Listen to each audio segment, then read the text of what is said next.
How is everyone? Awake and ready. How feels everyone? Awake and ready. Let's pray together. Heavenly Father, Divine Mother, Friend, beloved God, Jesus Christ, Babaji Krishna, Lahiri Mahashaya, Swami Shri Yukteswar, beloved Guru, Paramahansa Yogananda Ji, saints of all religions, we humbly bow to you all. Beloved Lord, help us to offer ourselves ever more purely into thy light and into thy service. We are thine. Be thou ours. Om. Peace. Amen. And for those of you who don't know the symbols from the Bhagavad Gita, you can sit. The conchas at the beginning of the Bhagavad Gita, there's Krishna takes Arjuna out between the two armies, and Arjuna wants to see who the two sides are. And then the soldiers for the good side, the Pandavas, begin to blow their conchas. And the symbol of that is that the Pandavas represent our spiritual qualities, and the conchas are the sounds of the chakras. As the energy rises up the spine, we hear those sounds, or we have techniques by which we hear those sounds.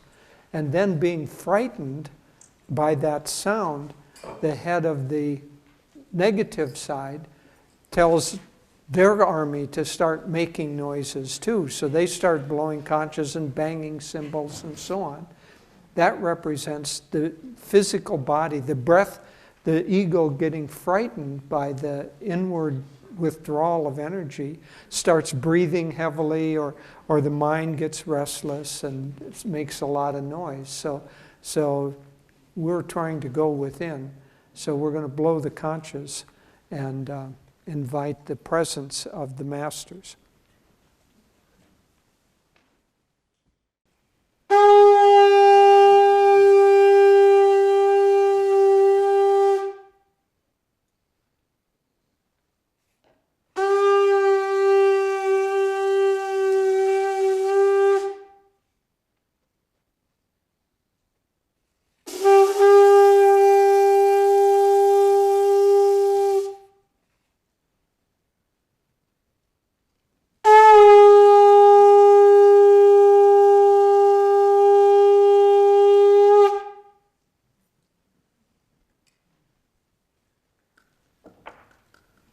That ought to wake up your vrittis. I have to say how lovely the choir members are looking this week.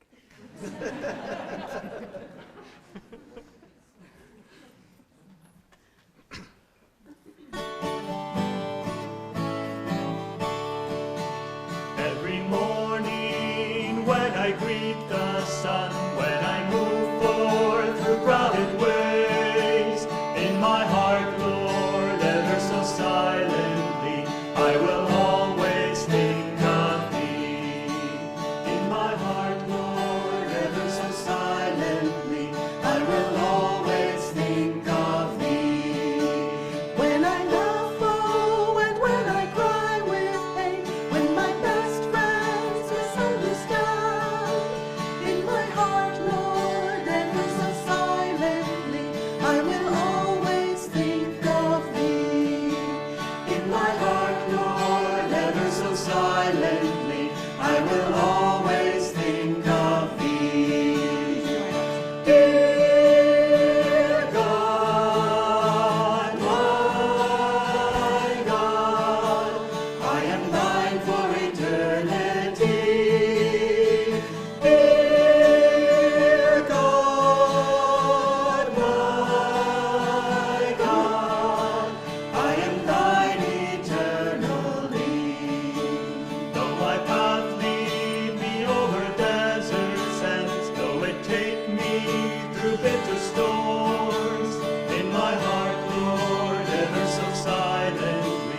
I will always think of thee.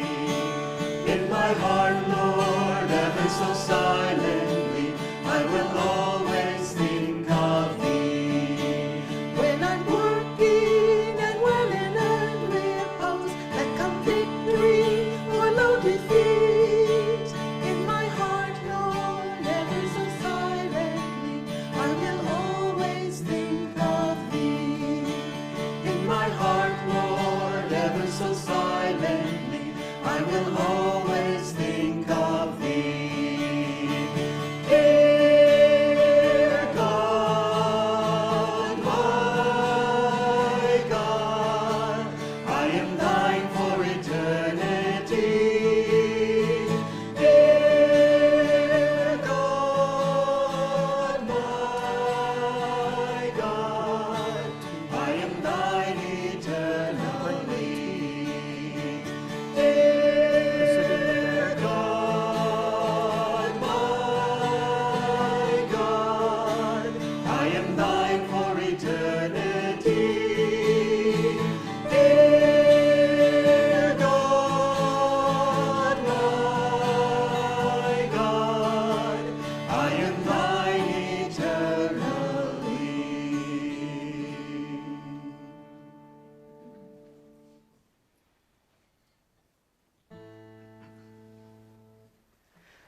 Lord Most High, our Heavenly Father, all our lives we dedicate to Thee. All our labors, all our joys and woes, all our pleasure, all our melody. Make us each a channel of Thy peace. When in darkness, guide us from above. Where there's sorrow, may we sow Thy joy. Where there's hatred, may we share Thy love. Please join us. Lord Most High, our Heavenly Father, all our lives we dedicate to Thee. All our labors, all our joys and woes, all our pleasure, all our melody.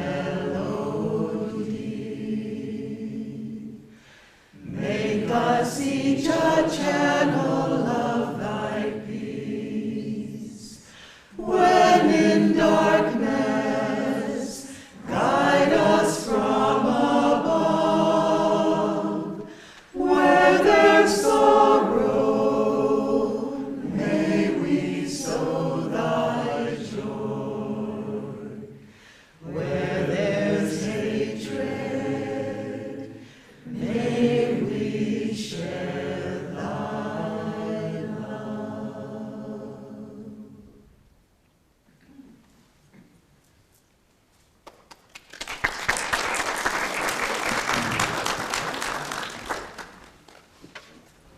Today we're going to be talking about service as a path for God. And we see it around us all the time. It's nice once in a while to recognize it and appreciate it. The singers put in countless hours of rehearsal and practice, and both on their own and together.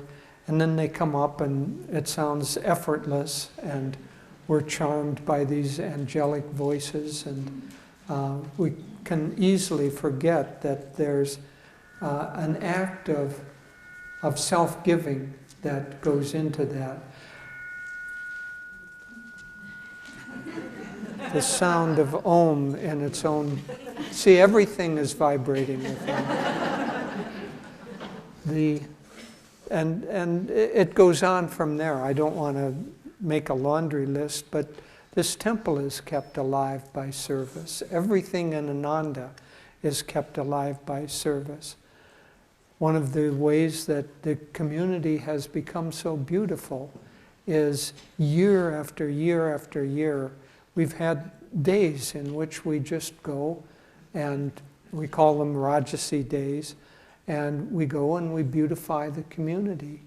And I once calculated, and mind you, this was probably 25 years ago, that by that time there had been more than 10,000 hours of service on those annual Rajasi days. And so it just continues that when you pour energy into something, it becomes in and of itself a way of expansion into God.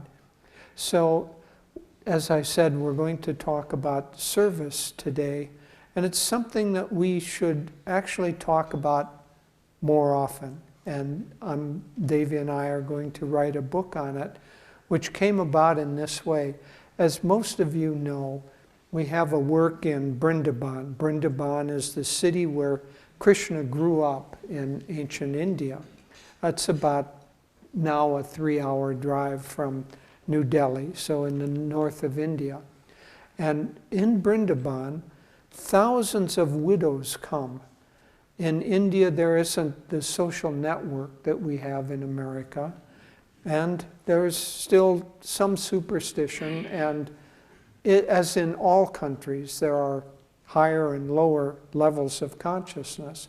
But one of the sad aspects of India is that sometimes when a husband dies, the wife, young or old, is put out on the street by the family.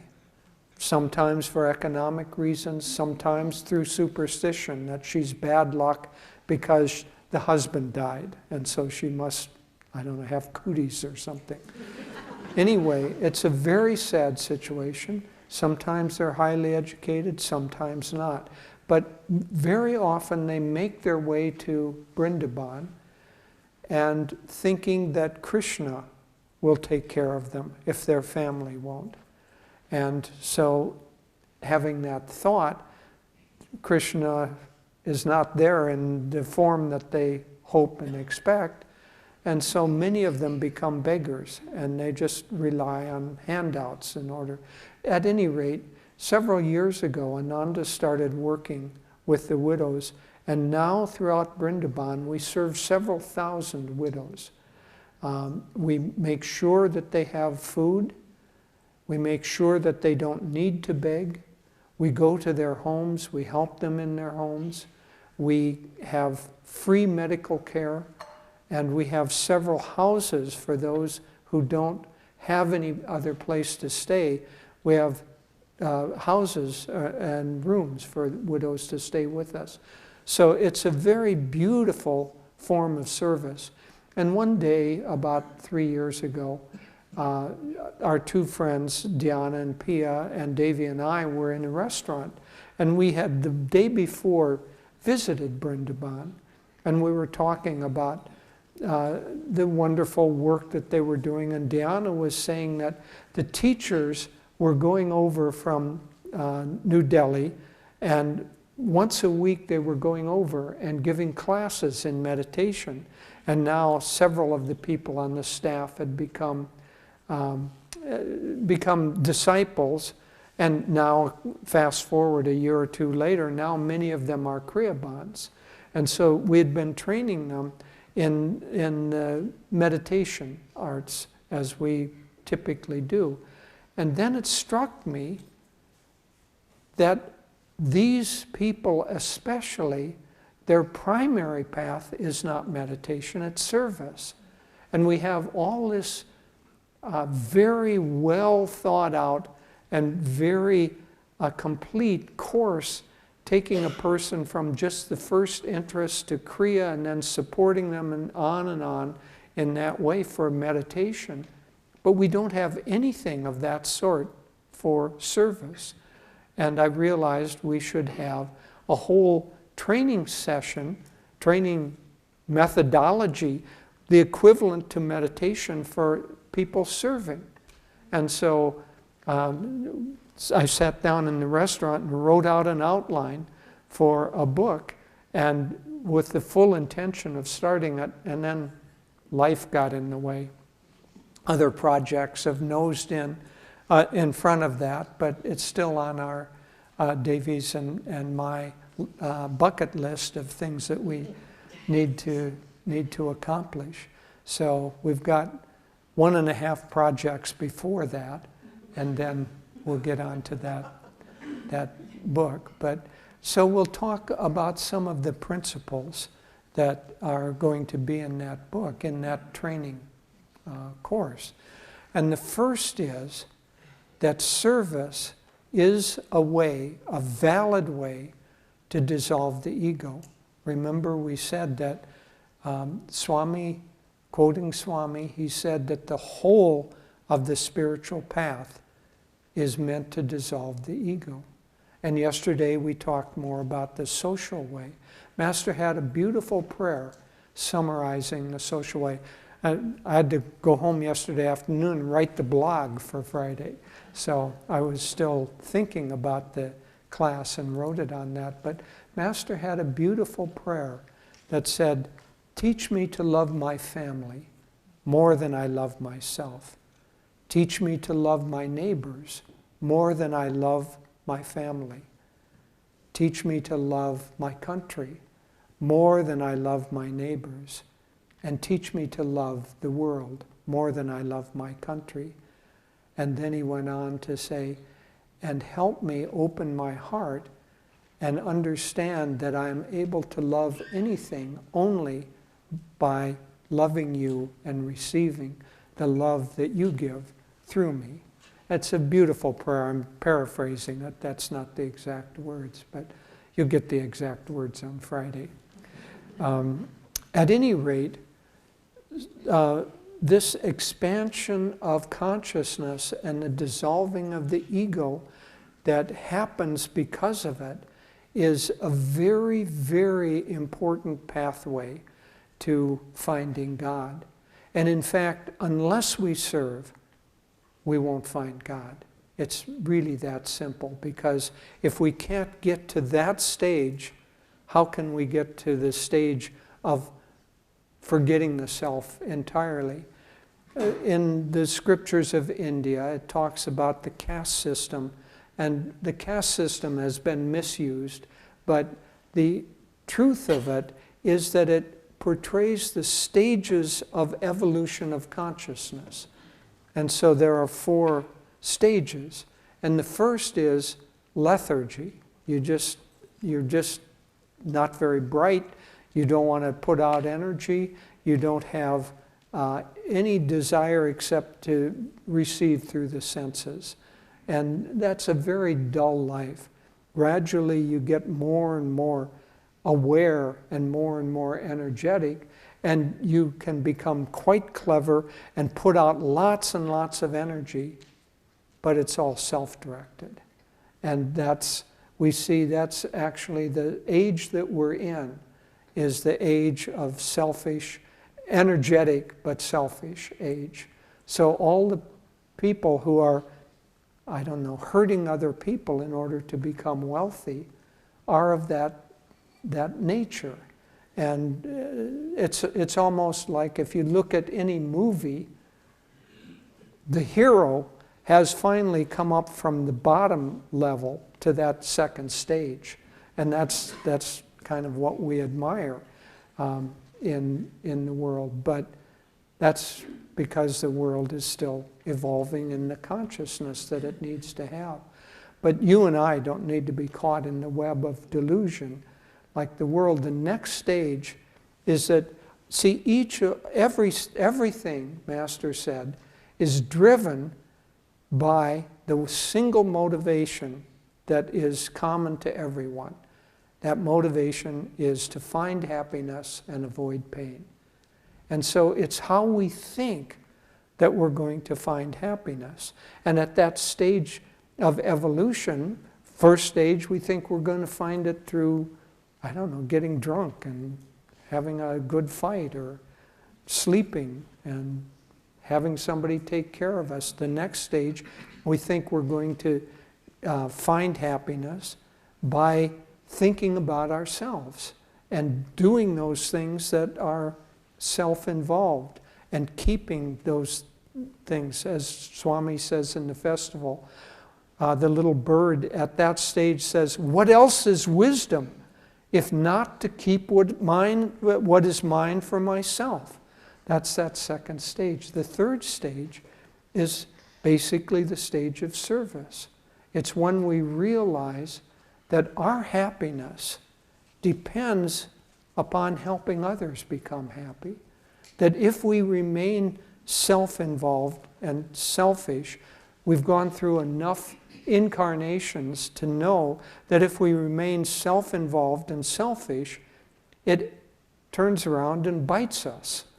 And that if we're selfish toward others, the world is going to be selfish toward us. And finally we get tired of that level of conflict and disharmony and discord, and we realize that our own happiness, it isn't like somebody comes with a book of laws and says you must be serviceful and unselfish. We realize that our happiness comes from that, and we begin to want naturally to help other people. And at that kind of refined level of consciousness, or refining level of consciousness, the third of the four stages, we become so willing to help others that we're ready to make the ultimate sacrifice. We're ready to die in the service of others. This is the realm of the enlightened king. The true kings of India saw their kingship as not an honor, but as an opportunity to serve the people that they were responsible for. And any leader, any good leader, should see their role not as a position of, oh, look at me, I'm the president, I'm the CEO of the company. They should see that as a means of helping others. That's why Master, I was reading yesterday, during the Depression, he talked very strongly against the consciousness of greed taking to oneself, and said that we cannot wipe out economic depression or even world cataclysms if we think of ourselves. We have to begin to think of others. We have to care about others. And so we naturally come to the point where we want to begin to serve other people. Then the final stage is the stage of union with God, where we realize who's serving who. I'm not serving anyone.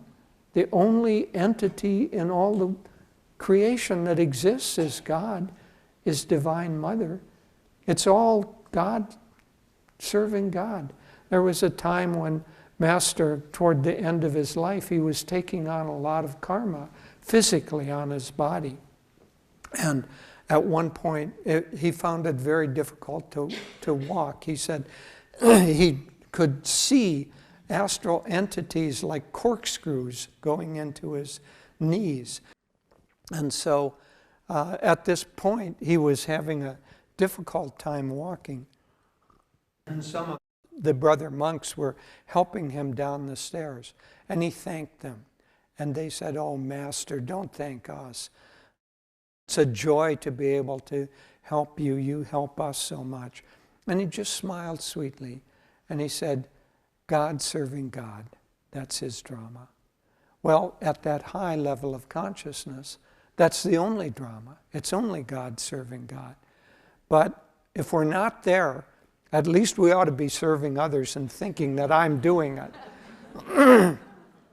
Because until we get to that stage and ultimately pass through it, we cannot expand into the sense of unity with everyone. And so service is very important. The more we serve without the thought of self, the more pure it becomes. Service is one way, one of the primary ways we have of burning up old karma and old egoic tendencies and samskars, as they're called.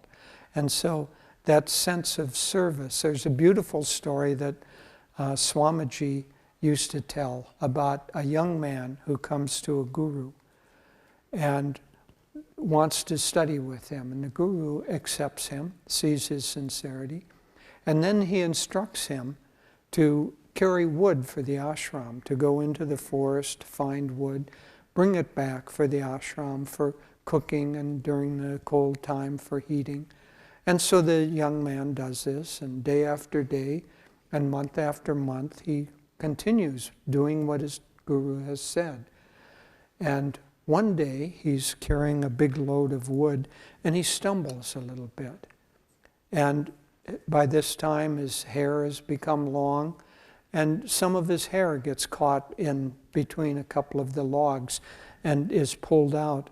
And he looks down and he sees his hair has turned white. And he realizes, I'm an old man. Here I came as a youth to study with my guru, and I've wasted all this time. I haven't studied at all. I haven't been with him at all. And he begins to weep. And the guru comes out and catches his tears and says, don't you realize that if the tears of such a great one as you were to fall on the ground, there would be famine for 7 years? And he touches him, and the man goes into samadhi. You see, that's the kind of purity of service that brings one to self-realization, where there is no thought of self at all anymore. You're simply doing, and doing what you feel is right, and performing the service, especially the God-given service that you're given. This is interesting because even Master said that he had to work at discerning what was God-given service and what was his own individually produced service. I'm going to read you something very interesting. No, it's fine. This is a letter that he wrote to Rajasi Janakananda. He said, I've been doing a million things, and I compared my divine state with work, and I found this truth. Very few of us know how to differentiate between the duties created by us and the duties assigned to us by God. Most think of their own desire-created duties as divine duties. Human desire-created duties bind and cause reincarnation. And he goes on in that way for a little while, but even he says he very much wanted to create a temple in Calcutta, or a shrine in Calcutta where he was living. And he said he put a lot of energy, but God wouldn't allow him to do it. God took him away from that and created a work in Ranchi. And he said, now I can say if all things are taken away, I will never be sorry. I wanted the temple in Calcutta, but God frustrated it by a series of miraculous happenings and gave me Ranchi, which satisfied me more than 1 million temples in Calcutta. Now I see I have always to find the divine wish and also to perform in accordance to the divine wishes. Then there is infinite joy. Then he goes on to he's writing to Rajasi. He said, so must you remain immersed in your business ventures and do everything, all your duties, with ever-increasing ambition to perform them extremely well without ever caring if you meet resistance or temporary failure on your path. He's really speaking to all of us here, that we have a divine duty to be a channel for Master's work, just as Rajasi did. And we have to be diligent in doing that as well as we possibly can. All we must do is repeatedly try to perform the divine duties until the inner satisfaction of making the supreme effort is accomplished. First, find what the divine duties are. Then use your own ambition to accomplish them, asking God all the time to guide your creative efforts and will to perform them as the divine wishes. There's a last paragraph, kind of different, but I'll read it. It's too beautiful not to. Oh, such joy! I don't feel any sensations making any permanent impressions on me. The ordinary man walks, sleeps, works, earns. I find I am settled in bliss. I am awake in bliss, ever watching the state of the body and mind, when they are awake or asleep or dreaming. Last night I ate, and when I finished, I didn't even know I had eaten. All I knew was bliss eternal and light ever spreading. Even now, Om is bounding over my head, tying it with the starry firmament. It is all very strange, all very secret. By meditation, he makes the servant sit on the throne. Oh, this secret kingdom is yours and mine, beloved one. There is our permanent ashram, an astral hermitage, a bliss cavern. So that's the end result of doing our service, but we can't get there except by going through what we have to do. The important thing in our service is to try to have self-forgetfulness, to have the sense that it really is God serving. If elements of pride get in, and they often do, I mean, we're all evolving. We're all doing our best. It's much better to serve, even if you're doing it so you want others to look around and compliment you for your service. Still much better to serve, but much better to get beyond that. There's a beautiful little story of a woman who had 2 big water pots, and every day she would take them to the well, and she had a yoke to carry them when they were full of water, one on each side. And one was new and brightly painted, and the other was old and cracked. And one day the new pot, filled with pride about its bright paint and its beautiful shape, began to tease the old pot.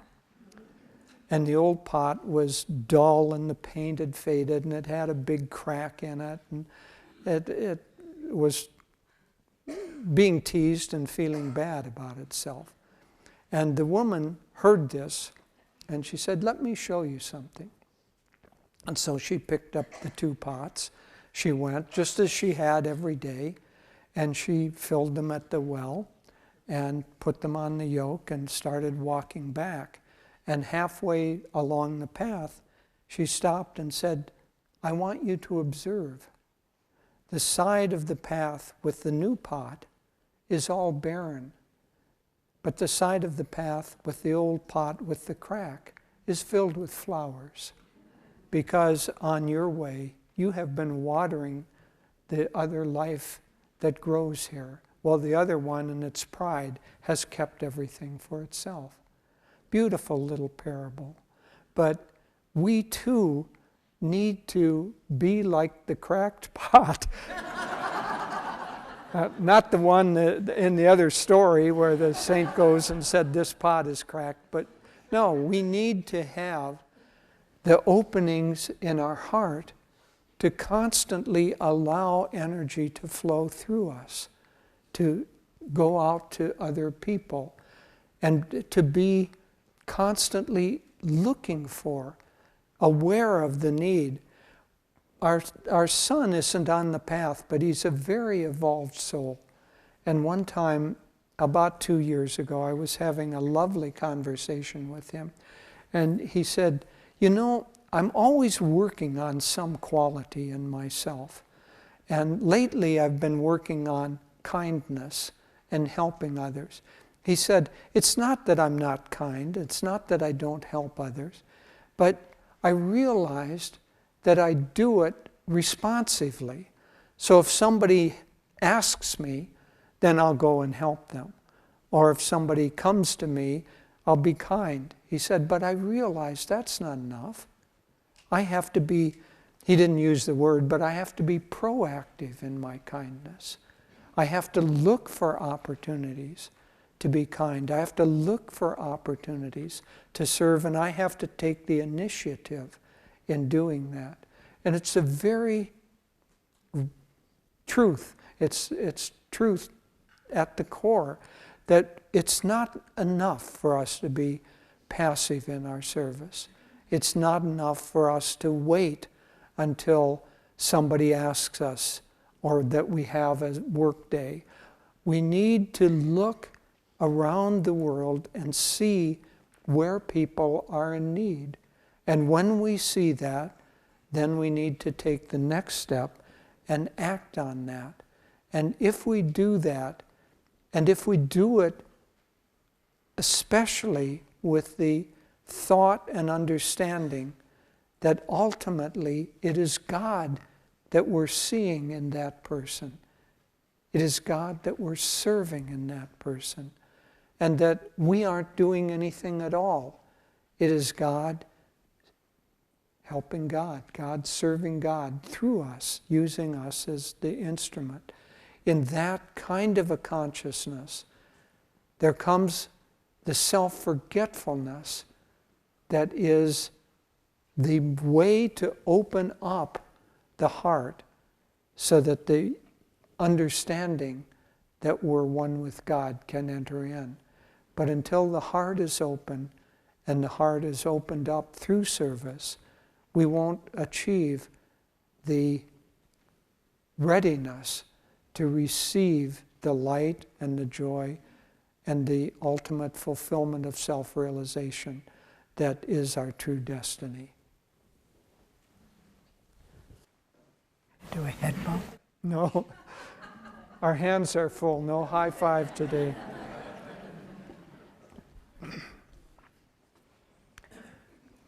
Well, I wanted to just start by, as Jyotish was saying, this community is a testimony to the power of seva. And I just wanted to take a moment to share some highlights in the last few years that I remember. One is the creation of this temple. And those of you who worked on it, many of you are sitting here, they have said, people, the ones who created it and built this and designed it said, we didn't feel like we were doing anything. It just happened. And we come and visit periodically, and it was always surprising because it was so quiet here. It didn't seem like a big work site and all this. It just seemed quiet. And yet every day you'd come, it was sort of like the cobbler and the little elves who would do the shoes at night. I thought the little elves must come in and do this because every day you'd come back and it was a lot more built. But one could feel there was a consciousness of serving God in building this temple. And that's part of the power that it has. And also I wanted to just honor one of our great seva leaders, Trimurti, who has been leading the Karma Yoga program for decades, training.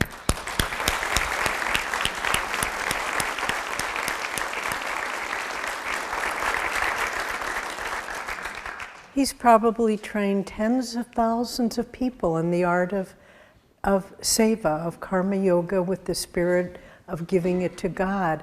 And he probably won't write a book about it, but if he could collect the stories, it would be a marvelous book. But maybe we'll collaborate and we'll get stories from you when we write the book. And but he said one woman came for several months, and she was a very wealthy woman, But she wanted, her son was a part of Ananda, and she kind of wanted to learn what this place was about. So she signed up for the Karma Yoga program. And she was, you know, washing the dishes and cleaning the bathrooms and et cetera, all the seva that the Karma Yogis do. And she said to Trimurti, you know, at home, I have servants to do all these things. She said, but it's so much fun doing it here. And why? Why? And it's true, isn't it? I mean, why is it so much more fun to be part of a work day than to do the exact same tasks at home? Because you're not doing it with any sense of personal obligation. Oh, I have to clean this, I have to cook this meal. It's just total freedom of expression. I'm doing this because I choose to do it. And so and then I could go on, but watching the spirit of selfless service in this community, if we did nothing else, it would be enough to find pleasure and recognition in God's eyes, the spirit of selfless service that goes on in so many, many unseen ways. So I wanted to share now 2 stories from Autobiography of a Yogi, and both with a very important point about what is seva. The first one is from the chapter An Experience in Cosmic Consciousness. Master is in Sri Yukteswar's ashram in Serampur, and he's been begging Sri Yukteswar repeatedly, let me experience cosmic consciousness, and Sri Yukteswar always kind of evades him. And then one day I love the the little drama. He said, I was up trying to meditate in the ashram, and Sri Yukteswar called me, and Mukunda! And Mukunda he said, I was trying to meditate, and I ignored my guru's call. And then he called him very sternly, Mukunda, come here. And he said, sir, I was trying to meditate. He said, I know how you were meditating, with your thoughts like leaves scattered in the wind, how most of us do. And on a good day. So, and then he touches him lightly on the chest, and you know the rest of the story. Worlds begin opening up and expanding till he perceives all of creation. Interestingly, as a point of intuitive perception in the human heart. And then at the end of that, what happens? Sri Yukteswar says, he touches him again, and he starts coming back into the body. And he said, let us now go sweep the porch, the balcony of the porch. He says to our guru, you have much work to do in this life. You must not get overdrunk with ecstasy. And Master goes and fetches a broom, and they sweep the porch, these 2 great avatars, sweeping the porch with a broom. And then they walk by the Ganges.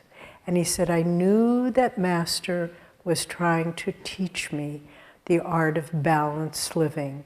The soul can soar in ecstasy, but still has to fulfill its earthly duties and responsibilities. And so that's the first point, the balanced life of having a deep inward life, taking periods of seclusion, doing your kriya, but don't ever think that's an excuse for not fulfilling the things you need to do. And then the second story, so that's Masters with Sri Yukteswar in Serampur. Now he goes to Puri, beautiful seaside hermitage. Many of you have been there. We were there some years ago with Swamiji, and we meditated. It was quite a memorable time. We meditated in Sri Yukteswar's Samadhi Mandir, where his body resides under the marble floor. And we meditated with Swami and asked him to bless our discipleship. There were just 4 of us with him. It was quite powerful. But they're at Puri, and Sri Yukteswar is having the summer solstice festival. He had 2 festivals a year, the winter equinox and the summer solstice. And they're hundreds and hundreds of Sri Yukteswar's disciples are coming. And Master and some of the others are cooking for them all day long in these huge big pots, as they use in India, outside with wood burning underneath. And upstairs there's like wonderful kirtan going, and Sri Yukteswar is running upstairs and downstairs instructing the cooks, and then saying, oh, they're off key, and running upstairs and getting the kirtan back on. And this happens all day long, and finally the day is ended, and Sri Yukteswar says to Master, I want you to know you have pleased me. Tonight you may sleep in my bed as a blessing. And so the day is over. They've cleaned up all the pots and been working hard all day long with the smoke and the fire and the pots. And they lie down just for a moment, maybe 10 minutes pass. And then Sri Yukteswar pops up and he goes, oh, some of my students have missed their train. We must go and prepare food for them. And Master says, oh, surely no one would come at 1 o'clock in the morning. And Master says, or Sri Yukteswar says, you have worked hard, you rest. I'm going down to cook. And Master, of course, popped up. And they prepare a meal. And Sri Yukteswar looks at Master and says, and let's remember these words, you have overcome fatigue and the fear of hard work. Fatigue, you have overcome fatigue and the fear of hard work. These will never plague you again. Lifelong blessing, Master said. As soon as he said that, there was a knock on the ashram. The disciples, oh, we're so sorry, Master. And Sri Yukteswar, I mean, it's just so beautiful, greeted them. Come, come, we've made food for you. We knew you missed your train. And so these are two important things to remember. Balancing a spiritual life and fulfilling earthly duties. And then to overcome fear of hard work and fatigue. What a big part, I mean, it's subtle. Oh gosh, if I have to do that, think how tired I'll be at the end of the day.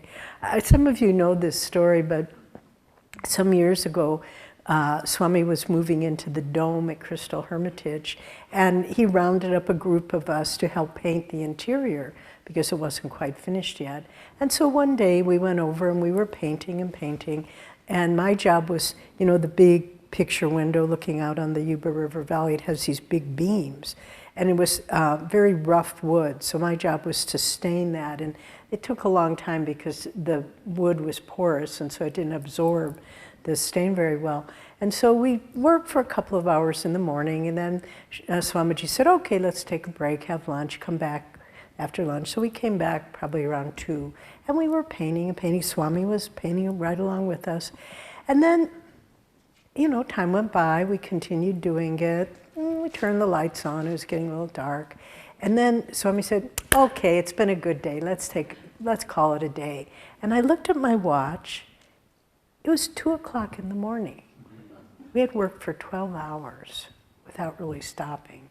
I've never done that before or since, but Swami was showing us, all of us who were working that day, if you overcome fear of hard work and fatigue, if you forget yourself in service to God, the power that flows through you is beyond what you can imagine. It's not your power.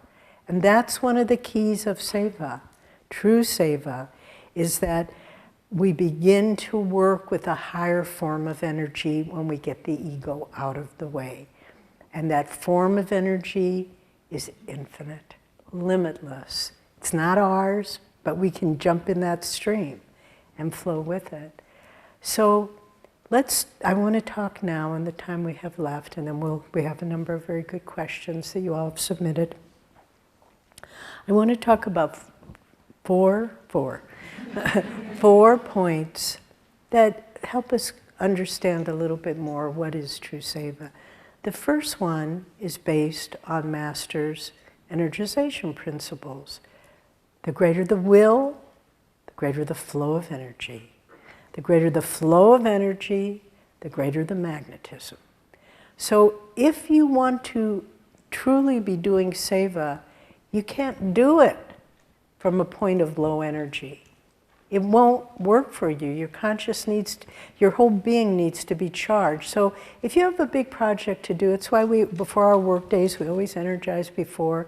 We need to be in that flow of energy. Willingness draws the energy. So the greater the will, if you say, yes, we will do this today, and then the energy draws the magnetism, and that's when the magic begins. Because things start happening. Oh, look, the right person arrived at the right time. We could tell you so many stories about building Ananda where we just, to paraphrase little Frodo, I will go there, but I do not know the way, as he was going off to Mordor. And where we're asked to do something, and we say yes in a spirit of service, but we don't really know how to do what we've been asked. But if we just say yes, then the right people come, the right tools come, the right situations come. Just as Master was saying, nothing worked out when I was trying to only do what I wanted to do, or what I thought God wanted me to do. I said, I don't think he ever did what he wanted to do, but what he thought God wanted him to do.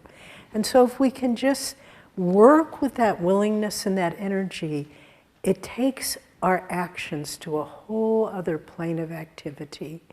And it makes it very, very fulfilling.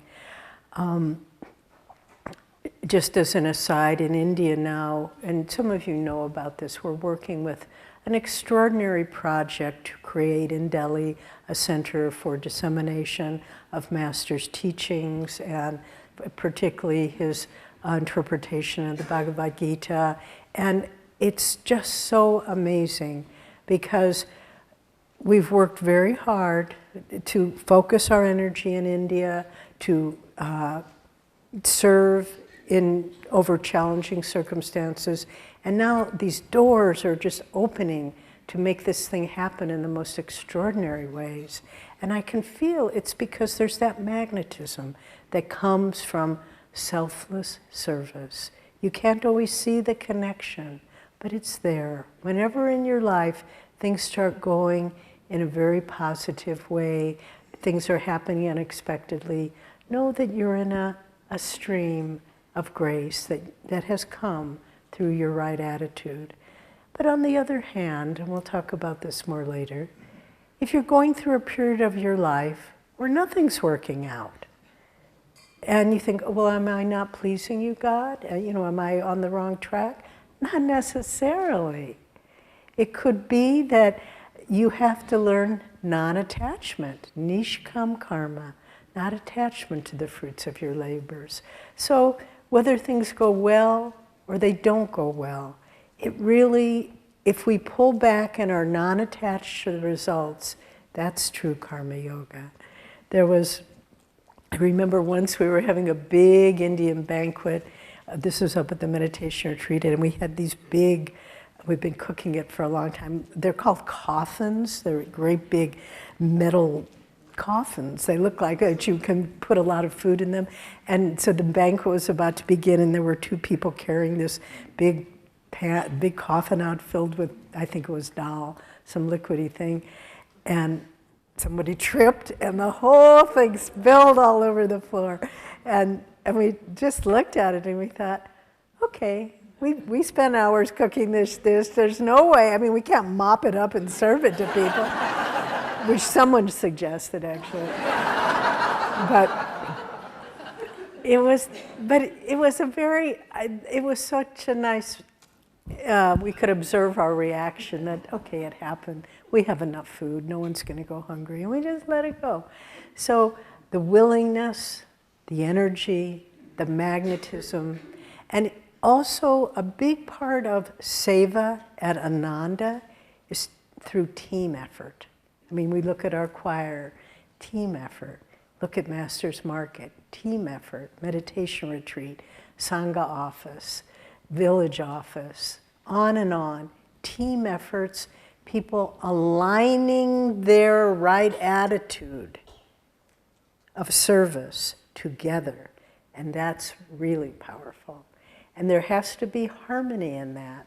One time, there was a woman who lived here in the early years, and she was a sincere woman, but she just had one might say, an afflicted personality, that she couldn't get along with anybody. She was always getting in altercations with people. And one time she came, there had been a big blow up, and she came to Swami in tears, and she said, "Aren't I in tune?" And he simply said, "Attunement is harmony." And so in our seva with others, wherever you live, whatever you do, keep that. If harmony is underlying the seva that you do, you know that it will come to a good outcome. So that's the first point. The second point is to understand, as Jyotish said, that you need to work with attunement and with higher powers. Just always remember, I'm not doing this. How could I possibly do this? How could we, children of this world, loved by our own powers? One of Swami's songs says. And if we understand that it's God doing it through us, and that we're trying as best as we can to do His will, then we go deeper into our seva. Some years ago, we were with Swamiji, and we went to see, I believe it was in San Francisco, we went to see the movie, a documentary about the life of Mother Teresa of Calcutta. And we all were very inspired to see the work she was doing and the evolution of it and so forth. And then we left, and Swami always was taking our awareness to the next level. He never let us kind of reside in, I got it. No, there's a little deeper you can get. So we were leaving, and he said to a small group of us, there was one sentence in that movie that was the most important sentence that Mother Teresa said. What do you think it was?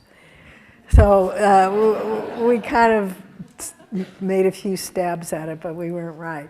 And he said, the most important thing she said was, I do this work with the poorest of the poor because Christ told me so, to do it. That's why I do it. And that's the spirit of seva. It isn't because, my heart goes out to the poor and I want to, that was all part of it.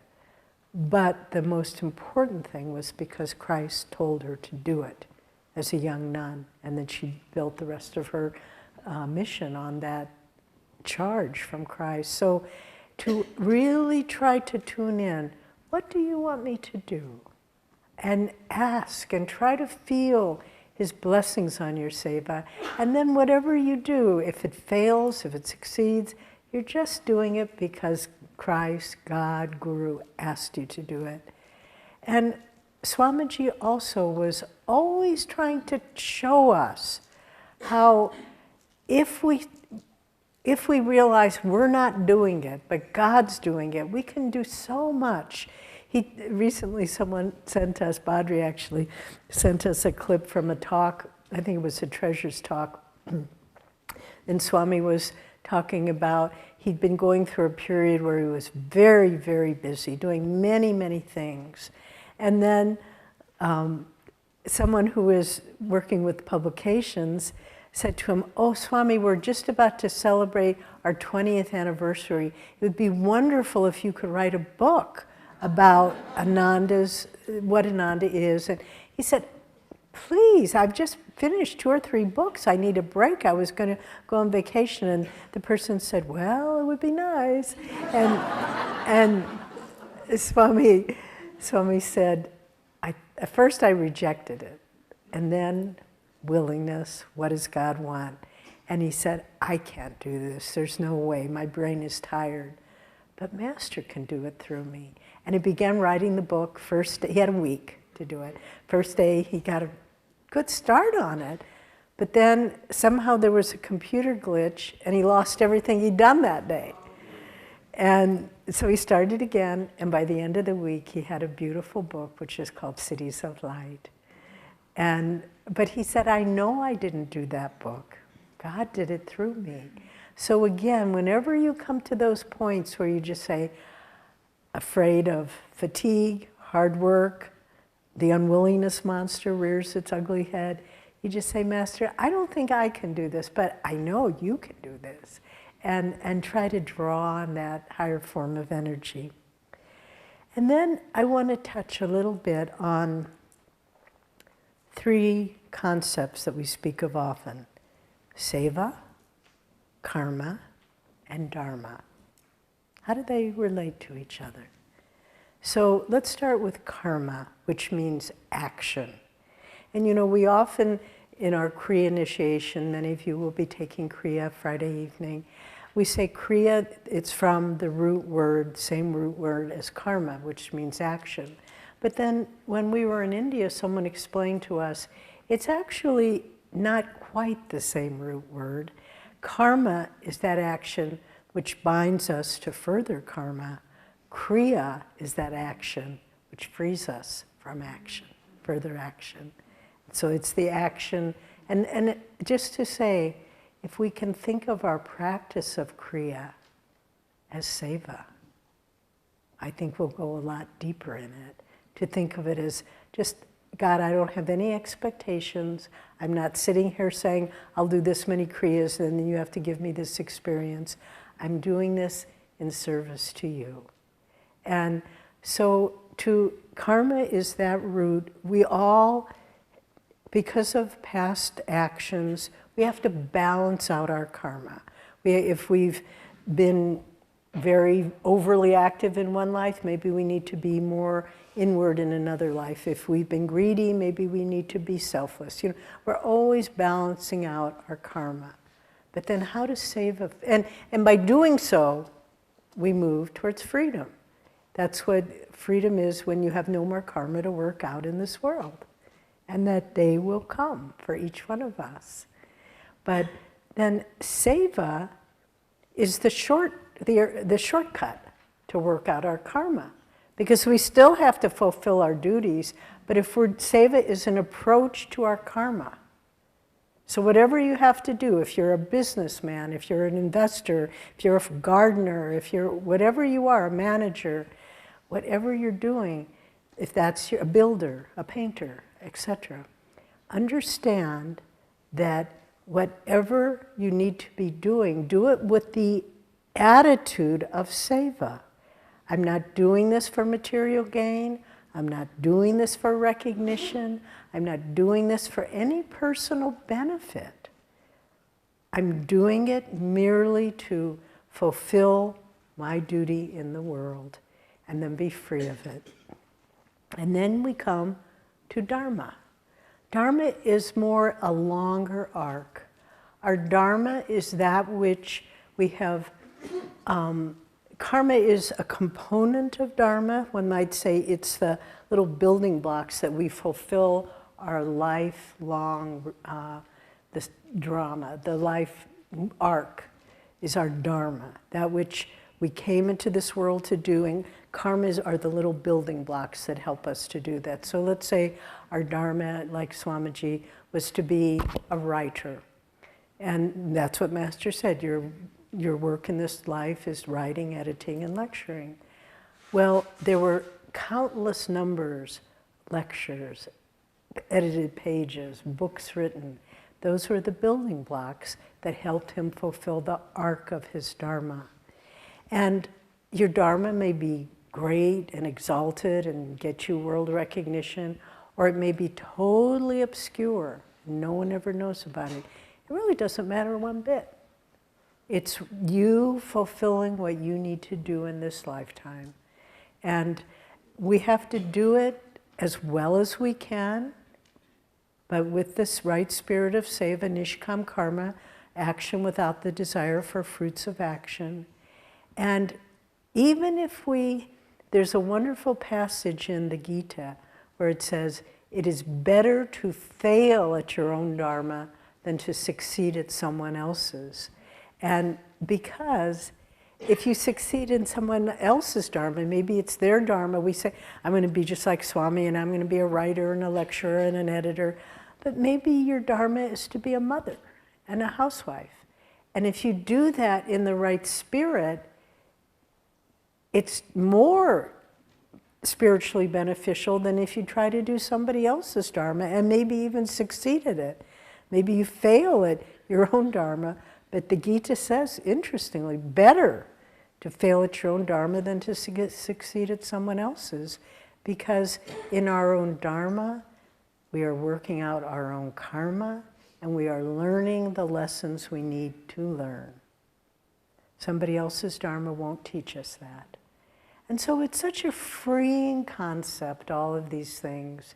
There isn't one right way, but there is an approach that will bring us deeper and deeper toward self-realization. This is the path of seva. And then finally, the last point I want to talk about, and this is a collective experience, what is Ananda's seva? Well, we've been talking these last several days of our time together about the different paths. One, and we've emphasized quite a bit yesterday, the building of world brotherhood communities. Ananda's seva, is to create these communities and centers, urban centers and communities, rural communities, all of the above.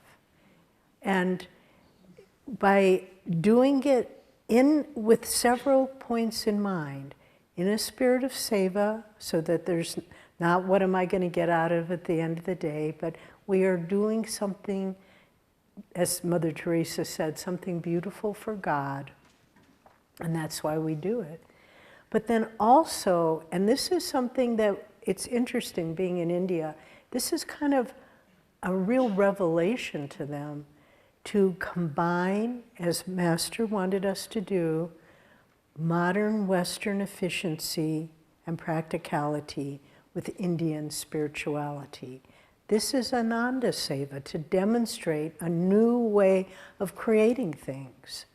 And, you know, again in India, they're kind of surprised at how practical we all are. And, oh, you know about financial things? Yeah, we do, as a matter of fact.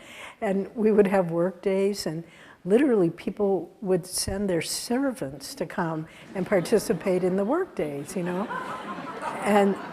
And one young woman, very good friend of ours, and I hope you're not listening, but they were having a work day at the new center in Mumbai, and she showed up and never had been at a work day before. And she said, what can I do? And they said, oh, well, just like Sri Yukteswar said to Master, you can mop the floor. And she looked and she said, how do you use a mop? Which end do you hold it up? You know, I think she was going to use the stick end to mop the floor, I don't know. But anyway, she had no idea how to use a mop. And what Ananda is demonstrating is God in action. Don't be afraid of hard work and fatigue. We can do it. And we can show that you can have your mind uplifted with God, your heart, giving everything all of your actions to God, but at the same time with practical efficiency. And this is a new model. This model does not exist yet in the world at large. And so this is a defining thing of Ananda's seva, doing the will of Babaji, Christ, Master, to build these communities in a spirit of selflessness, of working with God's energy, of getting ourselves out of the way, of not expecting anything in return. It's so beautiful to live this way. And, you know, I was sitting here as Jyotish was speaking. Many of you are young and you've come in the last number of years. But I was looking at some of my friends who, just as Jyotish described, the man carrying wood, whose hair has turned gray in the service of their guru. And my prayer for each of you is, I hope you live to see the beauty of people you know, how they are transformed in the service of their guru. Because it's the most beautiful sight in the world to see a soul that has not lived for self, but only lived for serving God, and what they become after years of living this way. So thank you all for your life, and thanks to those who are coming, following in our footsteps, who are following in the footsteps of Master and Swamiji. And may we all continue to grow in our seva and our service to God and Guru. And may what Ananda becomes be a light into this world.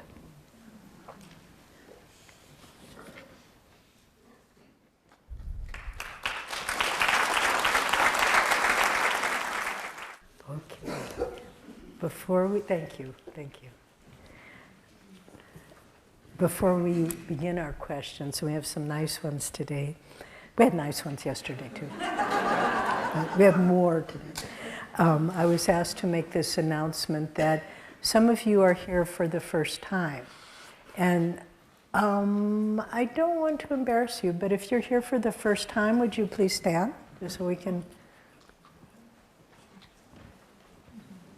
Oh, wonderful.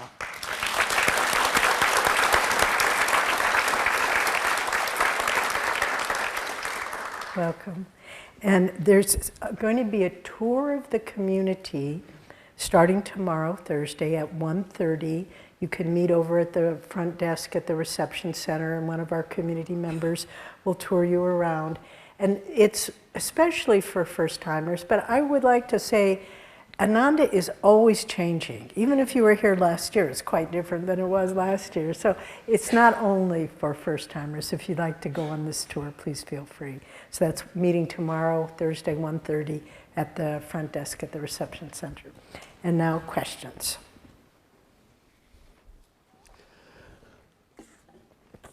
How can we choose between multiple selfless service opportunities that are happening at the same time that other Guru Bhais are asking us to do?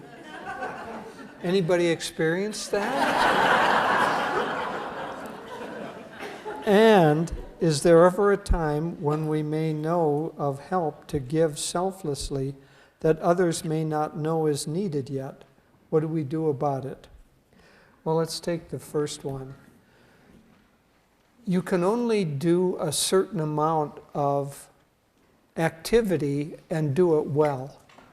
You know, there was a very interesting thing where the father of Bill Gates was a good friend of Warren Buffett, and they were having dinner together, and the father of them asked them both to write down the one thing, in one word, the secret of their success. Both of them enormously successful. After a time, they wrote their word down. They both wrote the same word, focus. And so there's only a certain amount of things that we can do. Otherwise, we disperse our energy and it always stays shallow. So I would say that you can't always respond to everybody's asking you to do something. We know from experience that it's very hard in Ananda to say no. It's just not our cultural practice to say no to things. But we can say, I'm busy doing something else, and I can't do that right now. We do have to do some picking and choosing.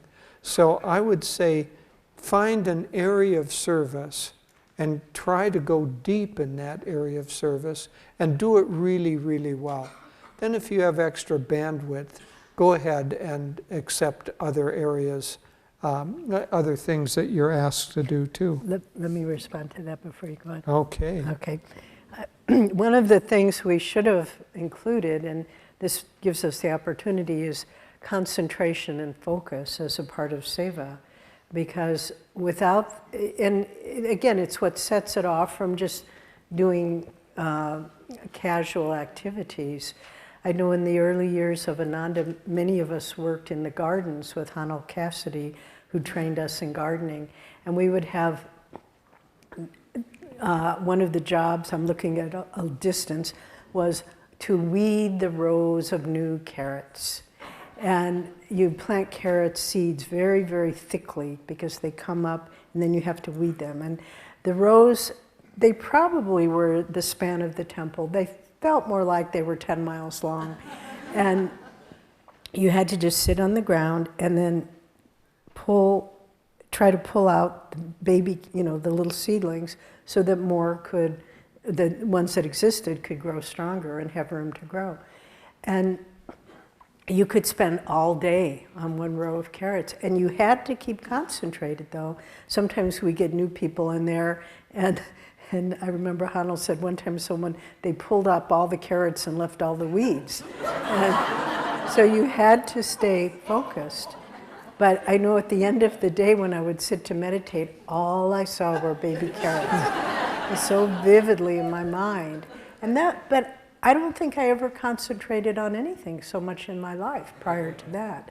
So whatever you're doing, it's not so much about quantity, it's quality. Go deep in whatever you're doing with full concentration. And that is touching the hem of seva. Is there ever a time when we may know of help to give selflessly that others may not know is needed yet? What do we do about it? Not quite sure what that means. If it means that someone else needs help and they don't know it,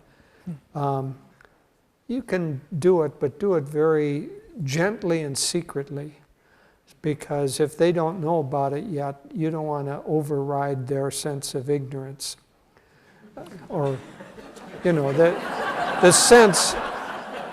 sense, look, Ma, I can ride my bike myself. They're still thinking that they can do that.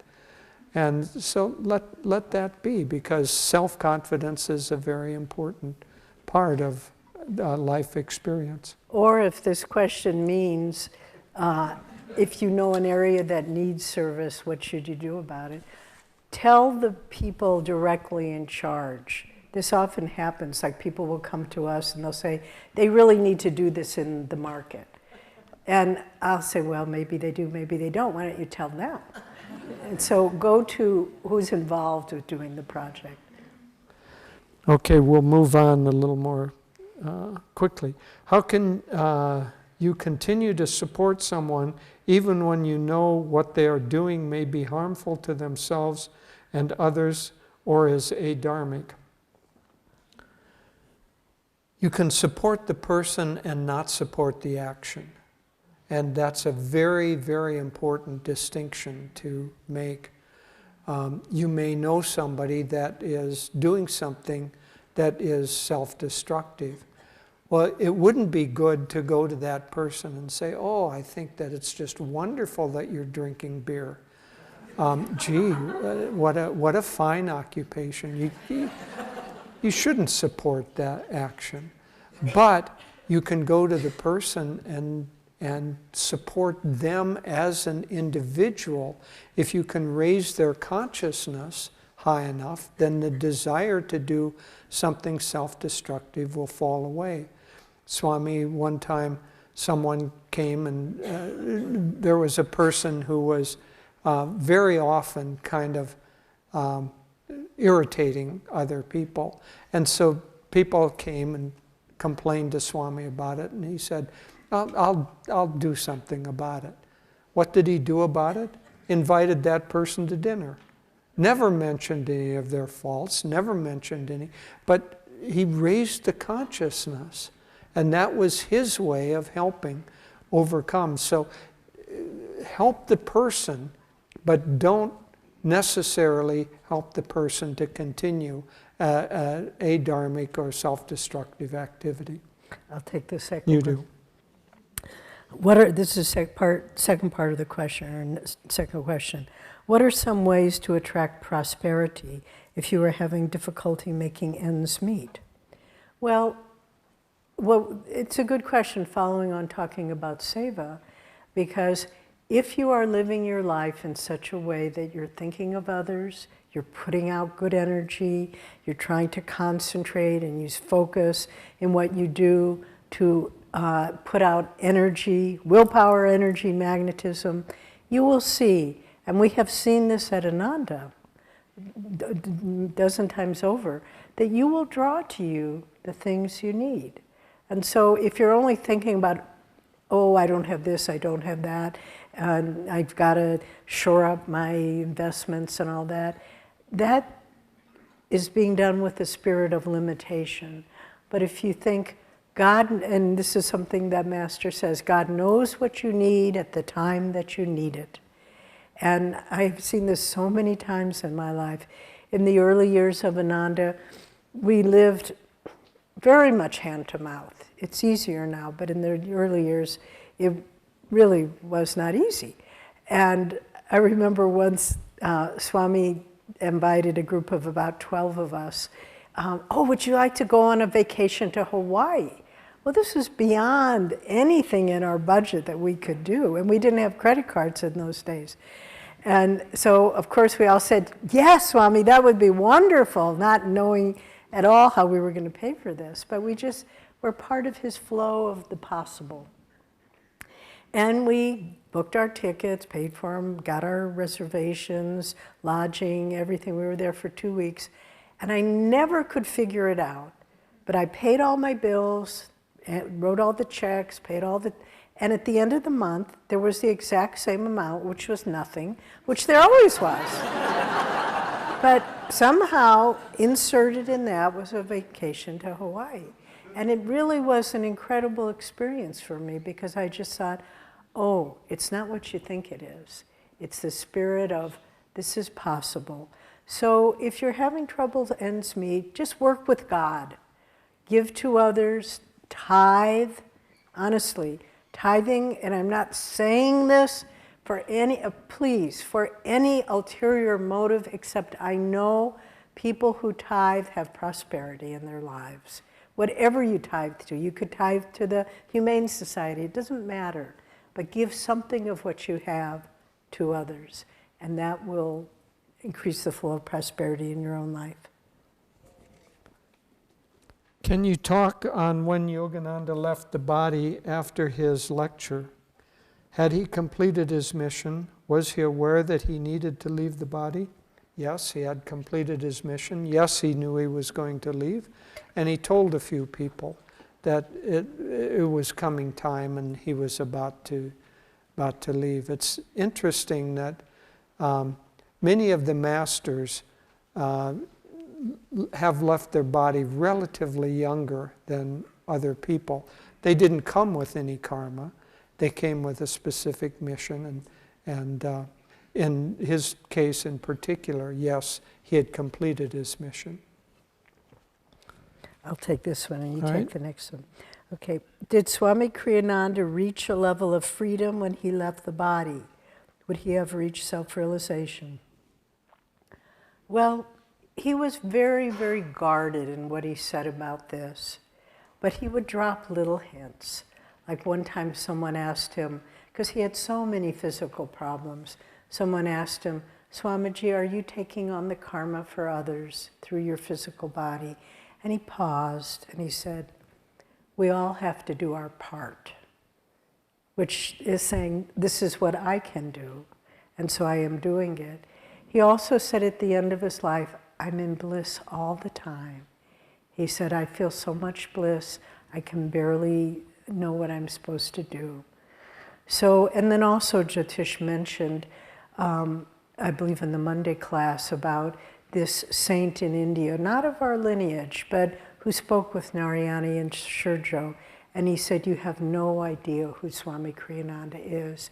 He said, you have no, and I believe this. He said, you have no idea how hard it is for him to keep his consciousness down so that he could build Ananda and help all of you. It's an effort all the time on his part. And I do believe that's true. So has Swami found freedom? You connect the dots. I'll just, to my estimation, he was a liberated being by the end of his life. Okay, Swami appointed or indicated Jyotish many years in advance who will succeed. Indicated that I would be the Dharmacharya. So who will succeed me as Dharmacharya is the question. We have our eyes on some candidates, that's all I can say. It seems like Swami made it apparent, but Swami did not make it apparent until very close to his death. People assumed that it would be me, but Swami didn't say that. And honestly, I was mildly, just mildly, but mildly surprised in his will when he named me the Dharmacharya, because I was just doing what he had asked me to do and had been doing it for a lot of years. And so I, as I say, I was not at all certain that I was going to be the Dharmacharya. And if he'd chosen someone else, it's not as if there would have been great disappointment in the Novak household.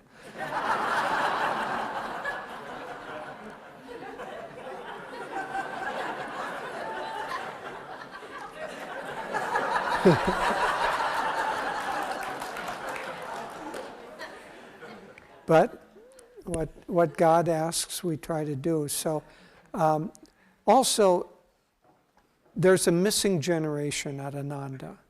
You know, in Swami's case, I'm 17 years younger than Swami. That means that somebody would be like 60 years old now. We don't have many people in that age range, or 50 to 60, let's say. It's like there was a missing generation. And so we're looking more toward the generation that's below that.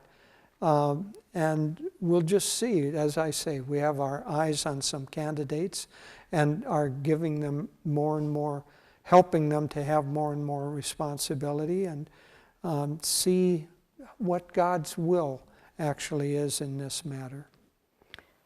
I'm going to answer a little bit to that question, because Jyotish answered it from his perspective, but I'll answer it from the perspective of someone once removed. And I think it was very clear to everyone that Jyotish would be Swami's successor, but I think he also kept it veiled from Jyotish because he didn't want him to, get all tied up about it. And towards the end of Swami's life, he said to us, "I'm sorry for the responsibility that I'm giving you. I'm sorry for all that it will entail."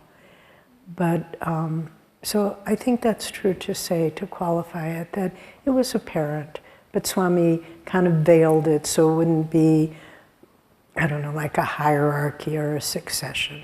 So I think that's important to say. Okay. Two different viewpoints, then maybe it was veiled, but I never assumed, I'll put it that way. Now this is more of a lighthearted question. Why do you think Master said not to wear hats? Even wool or silk hats? If you know what they're referring to, we read that article yesterday about communities. The Master said, go barefooted and don't wear hats. Well, remember, a master is not limited by time and space, but he also was talking to people in the 30s and 40s, where it was much more formal. Men wore suits and ties, and women wore heels and stockings and all these ridiculous little hats that people wore in those days. And so I think he was trying to break out of that mold. Just be free. Let the wind blow in your hair. Don't be, kind of bound by social convention. Of course, if it's a cold day, he wouldn't tell us not to wear a hat. But it was more, I think, a sense of breaking through from social customs and expectations of the time. Yeah, I think that's very true, and there was kind of a formality to it. There's an amusing story where one time someone gave Master a very expensive, I think a cashmere overcoat and a hat, and he didn't like the luxury of it. And so he prayed for Divine Mother to take it away. And so they went to a restaurant, and in those days you checked your coats and hats and you got a little ticket. And so he came back, and the person came back and said, "I'm very sorry, sir, but I can't find your coat. Your hat is still there, but I can't find the coat. It seems to be missing. And Master said, he just kind of silently said, oh, Divine Mother, why didn't you take the hat too? It may have been that day where he said not to Yeah, wear right. Okay, last one. Okay, last one.